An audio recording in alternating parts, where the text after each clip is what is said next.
बीडमधील संतोष देशमुख हत्या प्रकरणी 2 प्रमुख आरोपींना अटक। पुण्यातून सुदर्शन घुले, सुधीर सांगळेला ठोकल्या बेड्या, तर हत्या प्रकरणात मोठे खुलासे होण्याची शक्यता। संतोष देशमुखांची हत्या म्हणजे समाजातील विकृती, सर्व आरोपींवर मोक्का लावायला हवा, संतोष देशमुखांचे बंधू धनंजय देशमुखांची मागणी।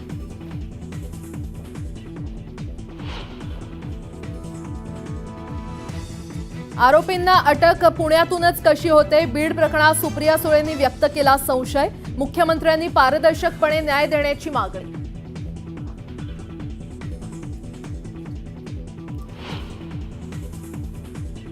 बीडमधील हत्या प्रकरणातील आरोपींची मंत्र्यांकडे उठबस असल्याचे पुरावे, मंत्र्यांचा संबंध आहे का याची चौकशी करा, विजय वडेट्टीवार यांची मागणी।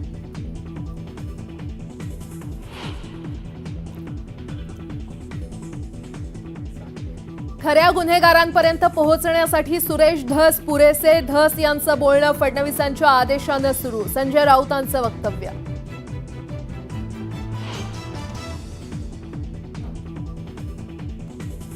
भाजपच्या प्रदेशाध्यक्ष पदासाठी रवींद्र चव्हाण यांच्या नावावर शिक्कामोर्तब, सूत्रांची माहिती, येत्या 10 दिवसात भाजपला मिळणार नवा प्रदेशाध्यक्ष।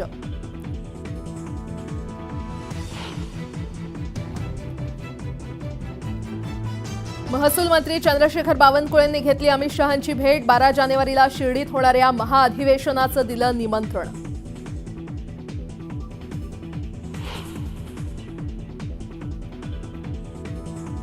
अर्जुन खोतकरांच्या अडचणीत वाढ होण्याची शक्यता, कैलास गोरंट्याल यांच्याकडून खोतकरांविरोधात याचिका, विधानसभा निवडणुकीत चुकीचा अर्ज भरल्याचा उल्लेख।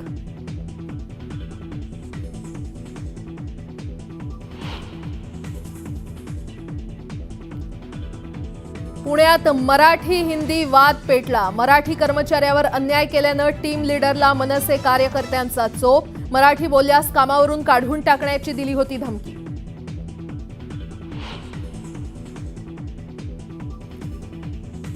मर्चंट बँकेच्या मालेगाव शाखेतील घोटाळा प्रकरणी ईडीकडून 2 संशयित ताब्यात, आतापर्यंत 8 जणांना अटक करण्यात यश।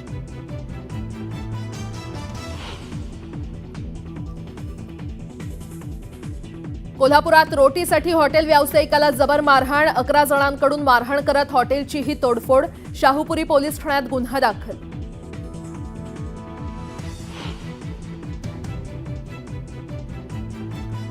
आणि अणुऊर्जा आयोगाचे माजी अध्यक्ष ज्येष्ठ शास्त्रज्ञ चिदंबरम यांचं आज पहाटे मुंबईत निधन, जसलोक हॉस्पिटलमध्ये घेतला अखेरचा श्वास।